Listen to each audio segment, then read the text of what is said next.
না জান আমার উম্মতকে ধরিয়া ফেলায়। আমার নবী বলবে মালিক আপনার জাহান্নাম যদি আমার একটা এতিম উম্মতকে ধরিয়া ফেলায়, আমি আপনার জাত ও ইজ্জতের কসম করিয়া বলি আমি আপনার জান্নাতে যাব না, যাব না, যাব না। আমি আপনার জান্নাতে ঢুকবো না। আমার উম্মত জাহান্নামে জ্বলবে আর আমি জান্নাতে যাব না। আমার আল্লাহ বলবে জিবরাইল তাড়াতাড়ি যাও, আমার বন্ধুর কাছে যাও।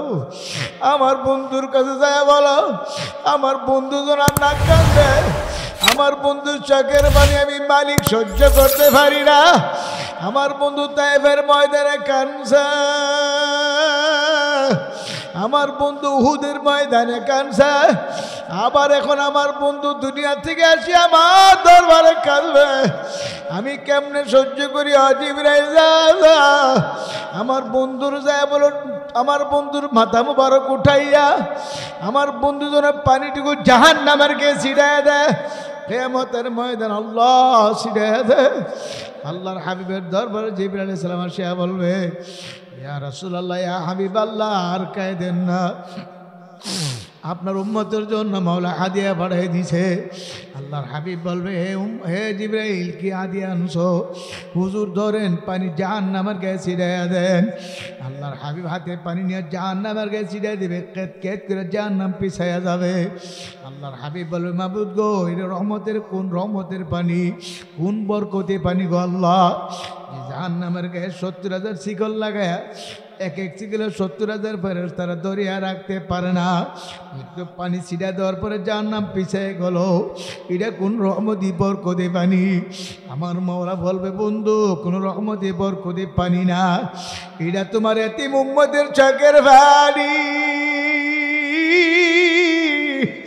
তোমার উম্মতের আমার দরবারে জাহান্নামের ভয়ে, আযাবের ভয়ে, কবরে আযাবের ভয়ে চোখের পানি ফেলে কাঁদছিল।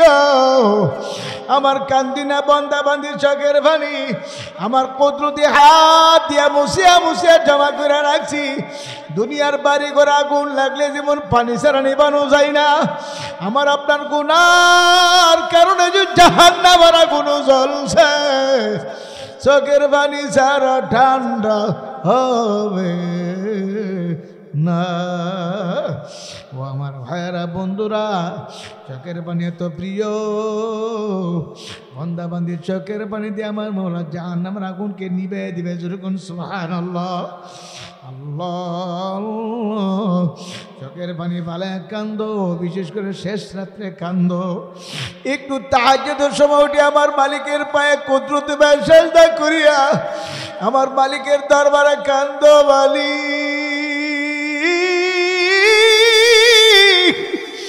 দুনিয়ার সমস্ত দরজা বন্ধ, তোমার দরজা খোলা গো মালিক। আমি তোমার গোলাম, তোমার দ্বারে হাজির। তুমি যদি মাফ না করো উপায় নাই। ওরে আমার মাওলা রে,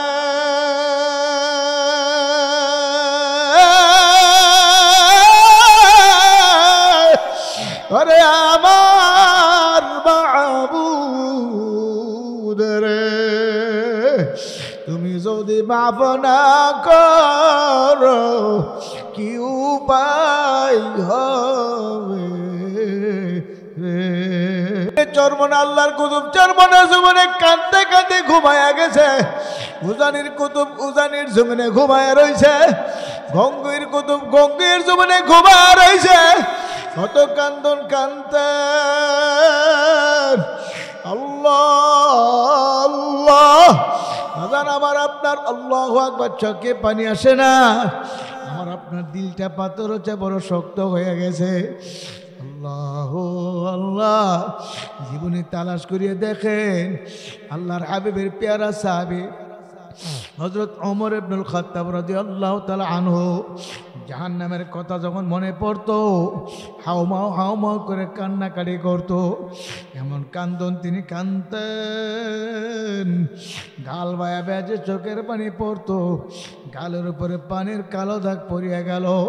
সাহাবায়ে কেরাম বলো, গো আমিরুল মুমিনিন, আপনি অর্ধ জাহানের বাদশাহ, আপনার গালের উপরে পানির কালো দাগ কেমন দেখা যায়? ঔষধ ব্যবহার করেন, ভালো হইয়া যাবে। আমিরুল মুমিনিন হযরত ওমর বলতেন, আমি বুঝি আমার কালো দাগ ভালো দেখাইবে না, কিন্তু বড় চিন্তা করে দেখছি আমি আমার মাওলার দরবারে কে নিয়ে রওনা করলাম। আমার মালিক যদি ডাক দিয়ে বলে, ওমর রে, আমার দরবারে কে নিয়ে আসছো? আমি আমার মাওলার দরবারে কি পেশ করব? আমার আমলের মধ্যে ভেজাল, আমার নামাজের মধ্যে ভেজাল। আমি তখন বলবো, মালিক, আপনার দরবারে কোনো কিছু নিয়ে আসতে পারি নাই, আপনার ভয়ে, আপনার জাহান্নামের ভয়ে যে কাঁদছে, কাঁদতে কাঁদতে যে গাল বায়া বায়া পানি পড়ছে, এই দুইটা কালো পানির কালো দাগ ছাড়া আর কোনো কিছু আনতে পারে না। হে আমার মুরব্বী বাবারা, আমার যুবক ভাইয়েরা, হে পর্দার আড়ালে আমার মা বোনেরা, এত বড় জলিলে কদর সাহাবী হইয়া তিনি যদি এমনভাবে জাহান্নামের ভয়ে কাঁদতে পারে, আমার আপনার চোখে কেন পানি আসে না?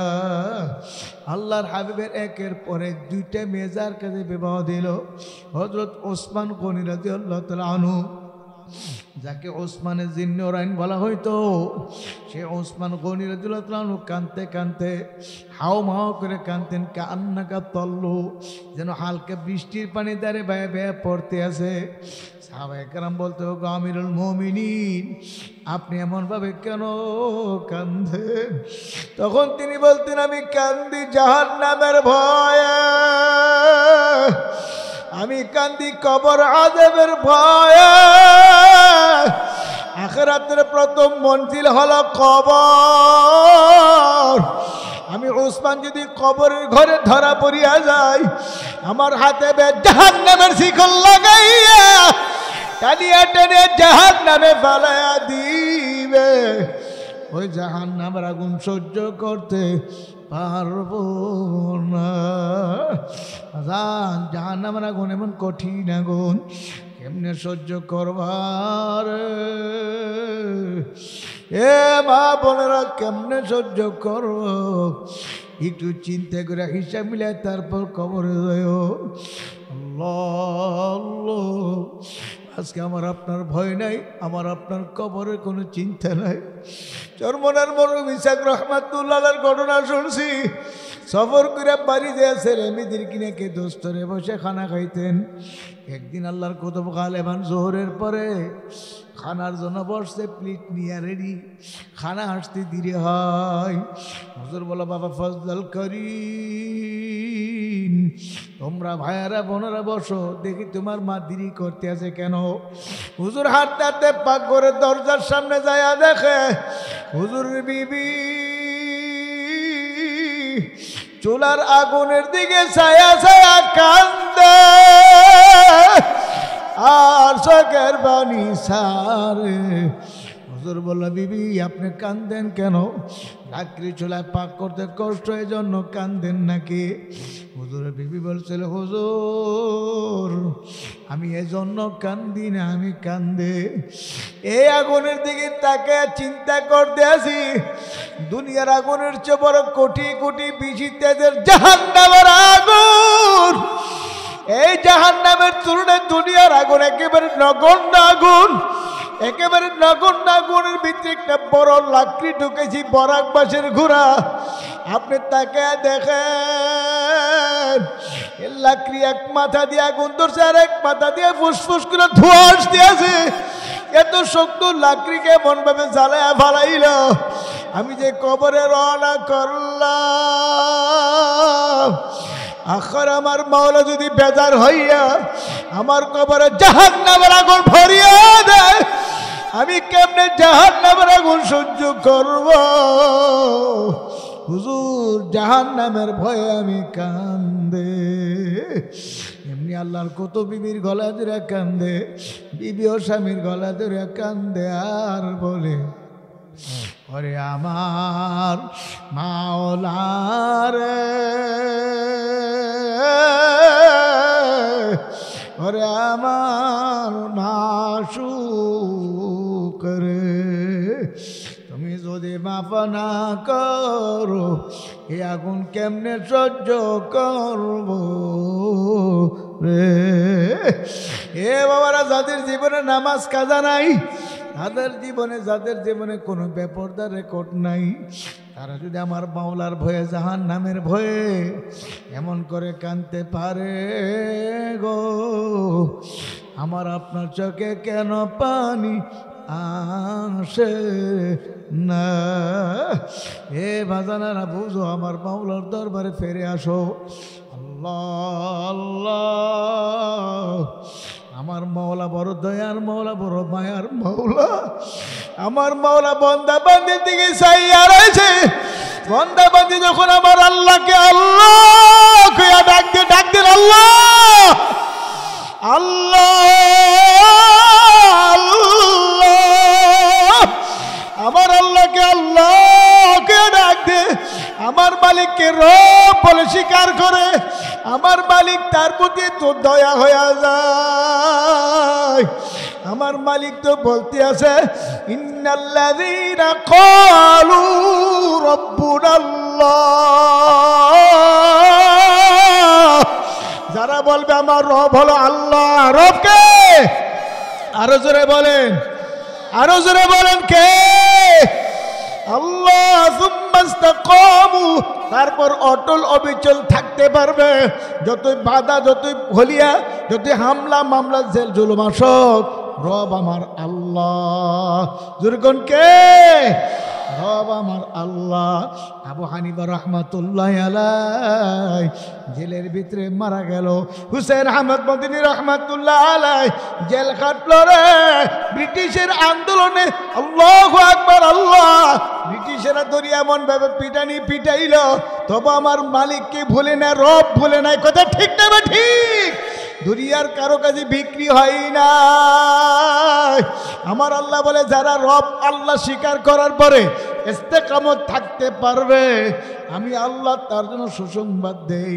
আমি আল্লাহ তার মওতের সময় তাকে কালিমা পড়তে পড়তে মরণ দিব। সুবহানাল্লাহ। আমি আল্লাহ তাকে জান্নাতের মেহমান বানাইয়া, জান্নাতের ফেরেশতাদেরকে দিয়ে স্বাগত জানাইয়া, আহলান সাহলান মারহাবা জানাইয়া, জান্নাতের ফেরেশতাদেরকে দিয়ে স্বাগত জানাইয়া, ইস্তেকবাল দিয়ে জান্নাতে পৌঁছায়া দিব। আল্লাহু আকবার।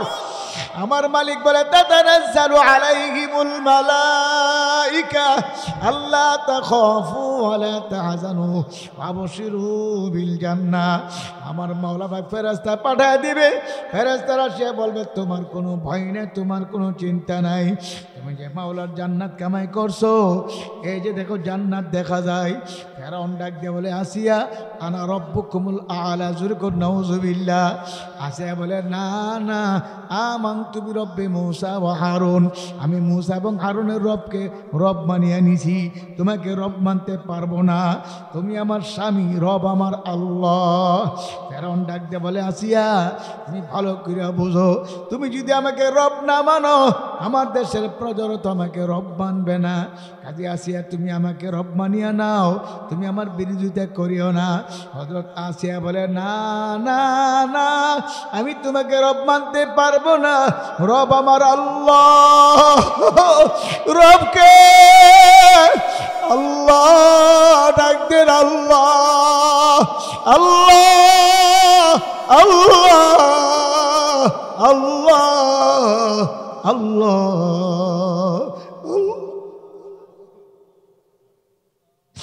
শেষ রাত্রে ঘুম থেকে উঠে কয়েক রাকাত তাহাজ্জুদ পড়ি আমার আল্লাহকে আল্লাহ আল্লাহ আল্লাহ কইয়া ডাক দিয়ে, দেখবেন কলিজাটা ফাটিয়া যাইবে গো,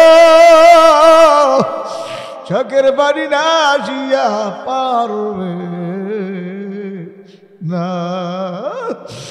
আগে এখন ডাক দিয়ে বলে আসিয়া তুই যদি আমার রব না মানো কঠিন শাস্তি তোমার ভোগ করা লাগবে। আসিয়া বলে আমি শাস্তি ভোগ করবো তবু তোমার রব মানবো না। রব হলো আমার আল্লাহ।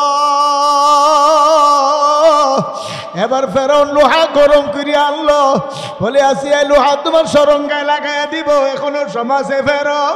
আসিয়া বলে না না না, তুমি আমার রব না, রব আমার আল্লাহ। কে? আল্লাহ।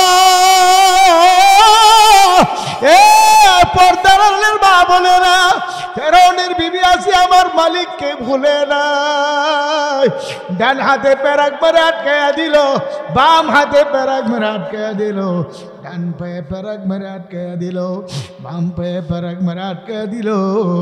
এখন হাতে প্যারাক মেরে আটকাইয়া দিয়া বলে এখন লোহা গরম করে লাগাইয়া দিব, কে তোমার ফিরাইবে? বলে আমারে কে ফিরাইবার না, এবার আল্লাহ আছে, তবে তোমার রব মানব না। একটা ডাক দিয়ে বলে আল্লাহ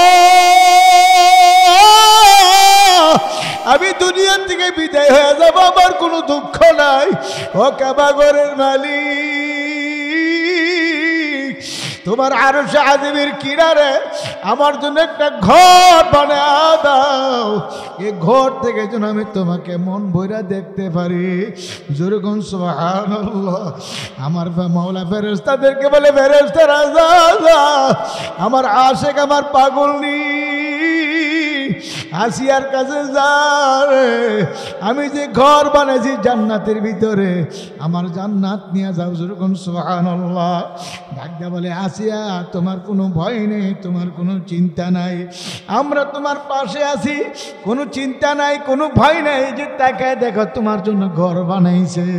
আসিয়া ঘর দেখতে দেখতে বিদায় হয়ে গেল, একটু কষ্ট হলো না। হে বাজানেরা, ভালো করে বুঝো, বোঝার জন্যে মাহফিল। এখনো সমাজে ফেরো, আমার মাওলার দরবার যদি ফেরার মতো ফেরতে পারো, মাপ চাওয়ার মতো চাইতে পারো, আমার মাওলা ফিরাইয়া দিবে না। বনি ইসরায়েলের যুগে এক ব্যক্তি ৯৯টা খুন করলো।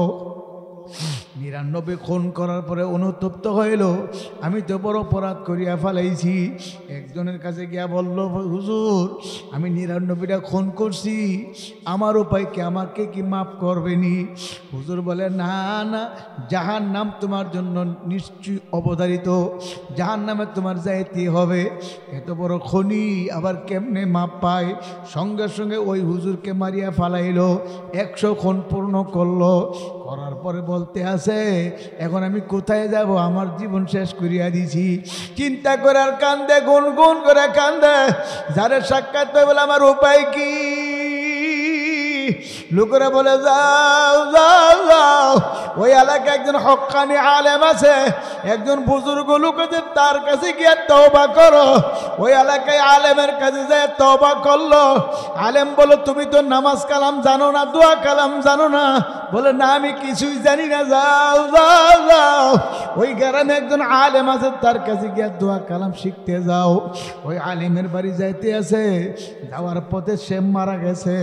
মারা যাওয়ার পরে জান্নাতের ফেরেশতারা আসলো, তার রোজ জান্নাতে নিবে। জাহান্নামের ফেরেশতারা আসলো, তার রোজ জাহান্নামে নিবে। দুই দল ফেরেশতা টানাটানি লাগিয়া গেছে। এর মধ্যে একজন ফেরেশতা বলে, টানাটানি করার দরকার নাই, চলো আমরা মাওলার কাছে যাই। আমার মাওলা যে ফয়সালা দেয় সেই ফয়সালা হয়ে যাইবে। আল্লাহ রাব্বুল আলামিনের কাছে যাওয়ার পরে আমার আল্লাহ বলে, ব্যাপার কি? দুই জায়গার দুই দল ফেরেশতা, তোমরা কেন আসছো?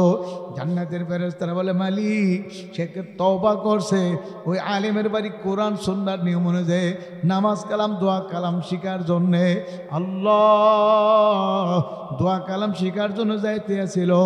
ওই ব্যক্তির কাছে যাওয়ার পথে রাস্তায় মারা গেছে। সে তো খালেস তওবা করছে, সে তো নাসুহা তওবা করিয়া বালাইছে। এই জন্য তার জান্নাতে নেওয়ার জন্য আমরা আসছি।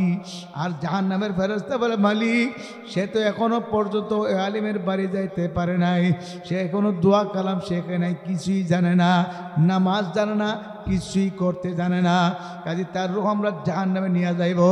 আমার মাওলা ফয়সালা দিয়া দিল, যাও যাও, ঝগড়া করার দরকার নেই, স্পটে যাও, যেখানে মারা গেছে সেই জায়গায় যাও, তার মৃত্যুর স্থান থেকে তার বাড়ি মাপ দাও, আর আলেমের বাড়ি মাপ দাও। যদি আলেমের বাড়ি দূরে হয়, তার বাড়ি কাছে হয়, ফয়সালা জাহান্নামের ফেরেশতারা তার রূহ জাহান্নামে নিয়ে যাইবে। আর যদি আলেমের বাড়ি কাছে হয়, তার বাড়ি দূরে হয়, জান্নাতের ফেরেশতারা তার রূহ জান্নাতে নিয়ে যাইবে। সুবহানাল্লাহ। আল্লাহ। কিন্তু আমার মাওলার কুদরত বুঝার উপায় নাই। আসলে তার বাড়ি কাছে ছিল, আলেমের বাড়ি দূরে ছিল। ফেরেশতারা ওই জায়গায় যাইতে যাইতে ফেরেশতারা তার মৃত্যুর স্থানে যাইবার আগে আমার মালিক কত বড় দয়ার মাওলা, আমার মরা জমিকে হুকুম করে, জমিন আলেমের বাড়ি কাছে হইয়া যাও। আলেমের বাড়ির কাছে হয়ে গেল, ফেরেশতারা বাপিয়া দিকে আলেমের বাড়ির কাছে আমার মোলা ফয়সালা দিল, যাও যাও, জান্নাতের ফেরেশতারা রূহ জান্নাতে নিয়ে যাও। এ আমার বাবারা, মুরব্বী বাবারা, ওসিলা দাঁড় করিয়া যাও। কোন উসিলা দিলে আমার মাওলা মাফ করে জানি না। আজকের মাহফিল যদি আমার মাওলা উসিলা হিসেবে কবুল করিয়া নেয়, এই মাদ্রাসার মাহফিল যদি, মাদ্রাসার দান সদকা যদি উসিলা হিসেবে আমার মাওলা কবুল করিয়া নেয়, হইতে পারে আমার মাওলা নাজাত দিয়া জান্নাত দিতে পারে। কি পারে, কি পারে না? আমার মাওলার দরবারে ফেরো, খাসভাবে তওবা করে চোখের পানি ছাড়ো, দৈনিক তওবা করো। বিছানায় যখন ঘুমাবার জন্য শুয়ে যাব, শুয়ে ছেড়ে আস্তাগফার করব, আস্তাগফিরুল্লাহ আস্তাগফিরুল্লাহ 100 বার পড়ব, দুরূদ শরীফ 100 বার পড়ব, আল্লাহু আকবার, আল্লাহ, কুল হু আল্লাহ সূরা, তার সূরা ইখলাস 3 বার পড়ব, সূরা ফালাক 3 বার পড়ব, সূরা নাস 3 বার পড়ব।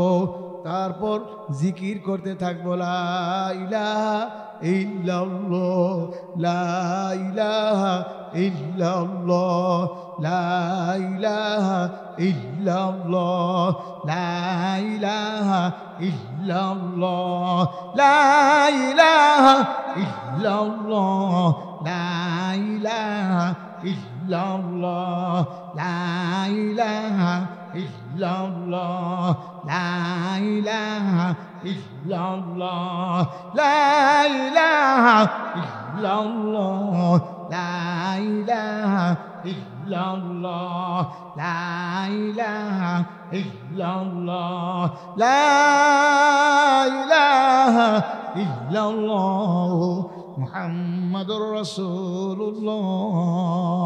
এভাবে জিকির করতে করতে দেখবেন ঘুম এসে যাইবে, আস্তে করে চোখ লেগে যাইবে।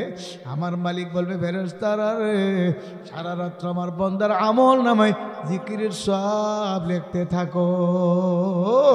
ফেরেশতারা বলবে, মালিক, আপনার বান্দা বান্দা তো সারা রাত জিকির করে নাই, ঘুমায় গেছে, এখন জিকিরের সব কোন যুক্তিতে লিখবো? আমার আল্লাহ বলবে, কোনো যুক্তি নাই। ঘুম দিছে কে? আল্লাহ আপনি দিছেন। আমি যদি ঘুম না দিতাম কি করতো? ও জিকির চলতেই থাকতো। এবারে তার আমি মালিক ঘুম দিছি, আমি হুকুম করলাম সারা রাত্র জিকিরের সব লিখতে থাকো। সবাই বলেন সুবহানাল্লাহ। আবার বান্দা ফজর নামাজ পড়িয়া আবার 4 জনের সন্ধ্যে বৈশা 5 বার দুরূদ শরীফ পড়িয়া 11 বার আস্তাগফিরুল্লাহ পড়িয়া 100 বার সুবহানাল্লাহ সুবহানাল্লাহ সুবহানাল্লাহ 100 বার পড়বে। খেয়াল করবে আমার মাওলাকে আমি ডাকে, আমার মাওলা আমার দিকে চাইয়া চাই বলে, বান্দা ডাকো কে বোলাও কা।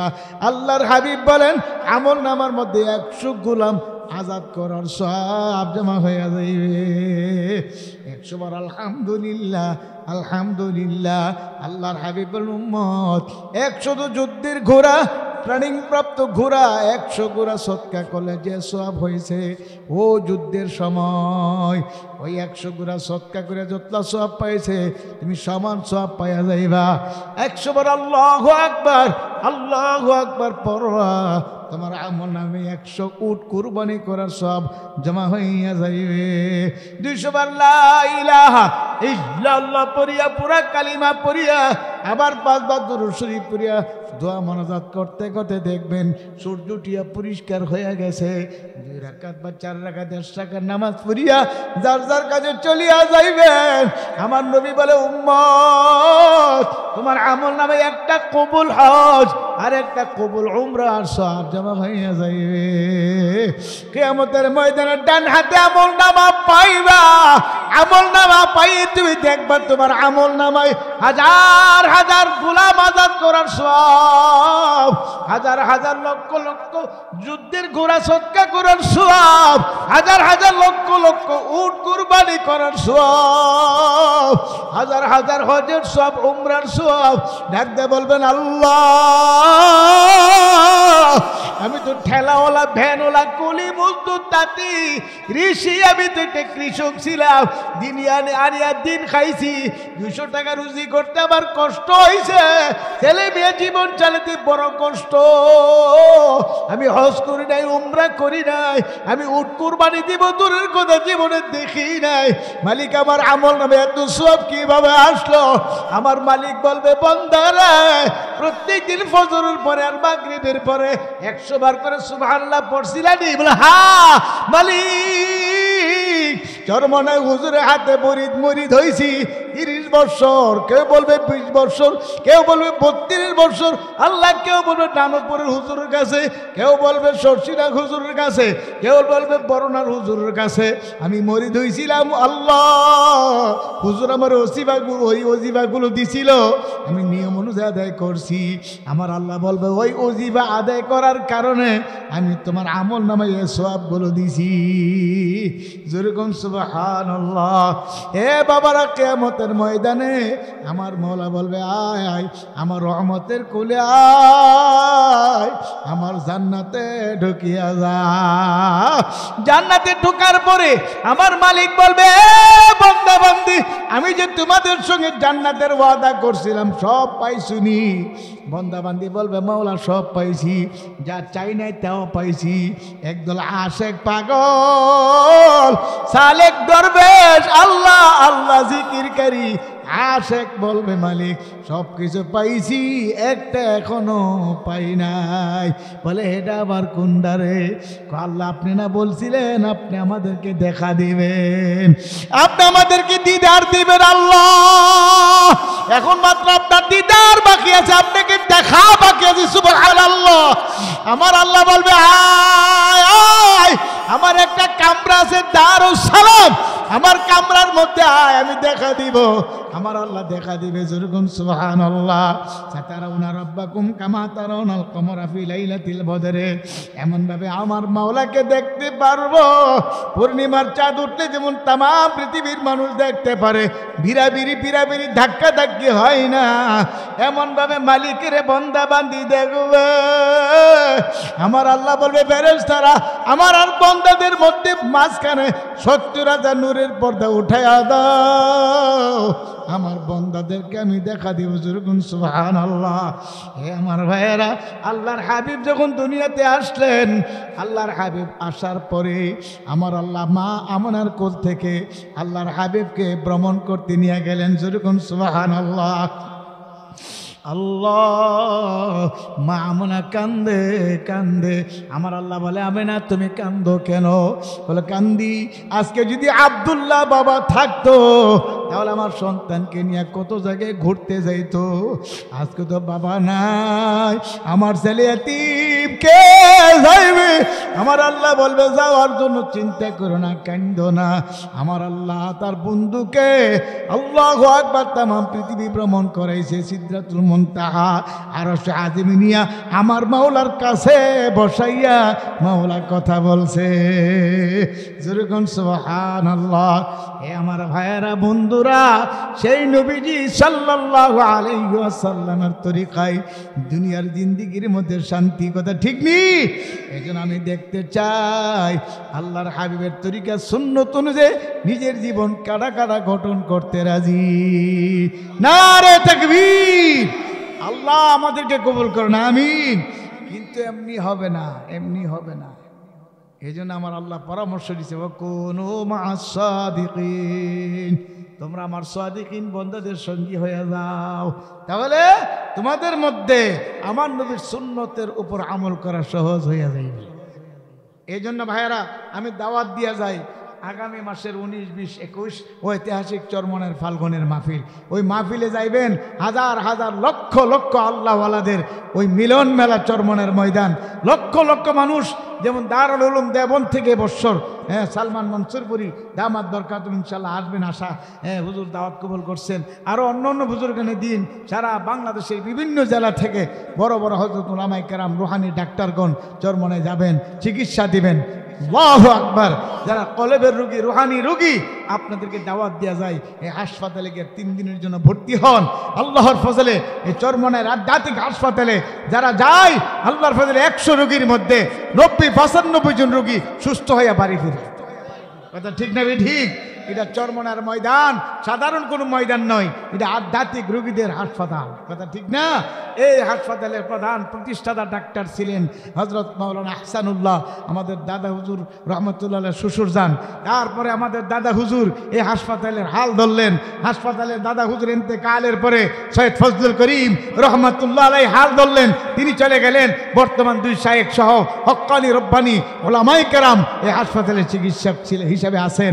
বড় বড় 2 জন ডাক্তার, সৈয়দ ফরাজাউল করিম, সৈয়দ ফয়জুল করিম, শায়েখ চরমনাই, পীর সাহেব চরমনাই তো আছেনই। এছাড়া বিভিন্ন দেশ থেকে, বিভিন্ন জায়গা থেকে, জেলা থেকে হক্কানি পীর মাশায়েখগণ হাসপাতালে চিকিৎসা দেওয়ার জন্য আসে। এটা ঠিক না? আজ সবাইকে দাওয়াত দিলাম, যাইয়েন। আল্লাহ পাক আমাদের দাওয়ার তৌফিক দান করুক। ভাইয়েরা, যদি কারো কাছে মনে করেন এই হাসপাতালের দ্বারা আমার চিকিৎসা হবে না, আমার রোগ ভালো হয় না, তাহলে আপনার যে ডাক্তারের কাছে গেলে রোগ ভালো হবে সে ডাক্তারের কাছে যান। এই হাসপাতালে যাইতে তো কোনো সমস্যা নেই। কথা ঠিক না? এই জন্য আমি আপনাদেরকে আরেকটা দাওয়াত দিয়া যাই। এই যে মাদ্রাসা, এই মাদ্রাসাগুলো চলবে কওমের সাহায্যে। এটা কওমি মাদ্রাসা, জনগণের সাহায্যে চলবে। কথা ঠিক না ঠিক? জনগণের সাহায্য চলবে। কাজে আপনারা যেভাবে স্বতঃস্ফূর্ত